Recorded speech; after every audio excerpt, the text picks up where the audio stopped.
മക്കള് 26ാമത്തെ വർഷം WM കുട്ടികളുടെ ടൂർ വരുന്നത്. ഇത്രയും സത്യസന്ധതയുള്ള പറഞ്ഞാൽ അനുസരിക്കുന്ന ഒരു മക്കളെ ഞാൻ കണ്ടിട്ടില്ല. അതിനൊരു ഉദാഹരണം, ഞാനൊരു കുട്ടിക്ക് ചെറിയ പരിക്ക് പറ്റി ഹോസ്പിറ്റലിൽ കൊണ്ടുപോയിട്ട് ഞാനും ടീച്ചേഴ്സൊക്കെ രണ്ടുപേരും വൈകിയ പറഞ്ഞ. അപ്പൊ ഇതിൽ അനിത ടീച്ചർ വിളിച്ചിട്ട് അപ്പൂസിനോട് പറഞ്ഞു ബോയ്സ് ഒക്കെ റൂമിലുണ്ടോന്ന് നോക്കാൻ. അപ്പൊ അതിന് മുമ്പേ ഞങ്ങൾ പറഞ്ഞായിരുന്നു റൂമിൽ കയറി വാലടച്ച് ആര് വന്ന് വിളിച്ചാലും തുറക്കരുതെന്ന്. അപ്പൂസ് പോയിട്ടുണ്ടോന്ന് അറിയാൻ വേണ്ടി ഇവരെ വിളിച്ചു. തുറക്കൂലടാ പെട്ടെന്ന് പറഞ്ഞ സിനിമയില് നമ്മുടെ കുതിരോട്ടം പുറക്കൂടെ പട്ടി എന്ന് പറഞ്ഞ പോലെ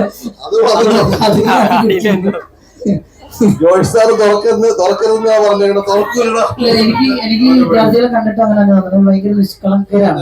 ഭയങ്കര നിഷ്കളങ്കരായിട്ട് നിഷ്കളങ്കരക്ക് ഒരു കാര്യം നല്ലൊരു ഐഡിയോട് ഇവരോട് റിവിഷൻ ടൈമിൽ പോലും ക്വസ്റ്റ്യൻ പോലും ചോദിക്കാറില്ല. കാര്യം നിഷ്കളങ്കത മാറണ്ടെന്ന് ഓർത്തിട്ട് നല്ല മക്കളാണ്. അപ്പൊ ഇനി നമുക്ക്